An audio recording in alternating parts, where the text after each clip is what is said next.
Сүхбаатар дүүргийн 69 дугаар цэцэрлэгийн багш 2 настай охиныг зодож биеднийг гэмцэл учруулсан талаарх мэдээллийг эцэг их нь манад өгсөн юм а.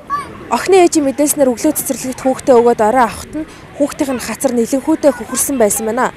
Иймээс охины ар гэрийн зүгээс цэцэрлэгийн багш болон туслах багшийг шалгуулахаар Сүхбаатар дүүргийн цагдаагаас хандсан байна.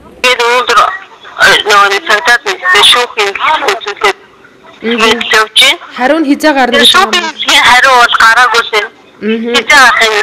Цэцэрлэгийн багшийн мэдээснээр үнэхээр өглөө хүүхдийг авахд хацар нь ямар нэгэн байдлаар хөрөөгөө байсан. Унтаад босоод ирэнгүүс хацар нь ямар ч байсан хөхөрсөн байсан. Харин цэцэрлэгийн багш 2 настай хүүхдийг бид нар зодоогүй. Ямар нэгэн байдлаар юм өргөсөн байх гэж бодож байгаа гэлээ.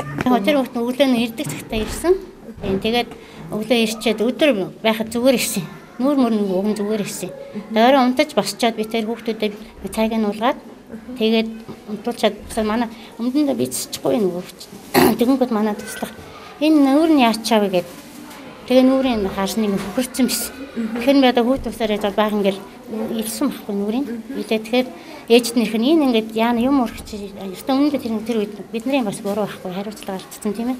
Ингэчжээ одоо яана эмдэг явах уу гэхэд ээж нь яах эмдэг явж яах юм.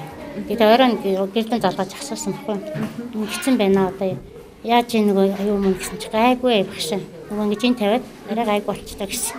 Тэгээд маргааш өглөөнд би уцтаа за тарих толгой янз бүр юм гинтчүү. Миний дөө юу болж гэсэн чи зүгээр халуурч урьсан янз бүр юм байхгүй гэж хэлсэн тийм. Тэгээ өчтөр ярихгүй болох нь орой за яриа та гэж одоо тэгний өнөө өдөө ирээд шууд одоо цагдаад өгдөг гэсэн. За тэгтэг миний дөө. Тэгээ шүүх хэмжээний юугаар тогтоолгоо гэж. Тэгэхээр тэгтэг гэж. Цагдаа байгууллагаас танилцуулж ярьсан юм. Яриаг байгаа. Танах бол ерөөсөө хүүхдээ ямар ч гэсэн тоглож байгаад мөргсөн гэсэн л бодлоо. Тийм бодолтой байна тийм. Аха танаа хэдэн хүүхэд? Манай хоёр нь яг 25 нэртэй тийм. Нормонд л итгэв. Ястэн тийм. За ойлголоо. Тэр хүмүүс болохоор энэ хурууны орон байгаа гэд ар гэрийн зүгээс тэгээд байгаа юм биш үү? Тэгээд танаа туслаа багш. Тийм юуаас мас тийм. Манай туслаагаад өстой хүүхдэд гар хүрдгөө бас. Юус хүүхд би цуг ажилт юм чинь. Тийм төрөн шалгамгай аюу тийм хүүхдэд өстой гар хүрдгөө тийм. Яг бас өмнөр нь хэлэх хэрэгтэй ш тэр багч чинь тийм. Тийм их зүйл. Тэгээд одоо яг шүүх хэмнэлгээр явж байгаа. Тэр мөрөнд тогтоогдно. За хэдэн настай хүүхд юм бэ? 2 настай. Тийм. Тэгээ ер нь доторх юм юу тэгэж их мөргөж яхад тийм ирэмхтэй тиймхүү тоглоомлоо юм хөө. Гэр эрсдэл хэрэг. Тэр чинь уг нь гайгүй тэр аваар авслын дөрмөнд талаасаа тийм их юм гайгүй дайд чинь тийм.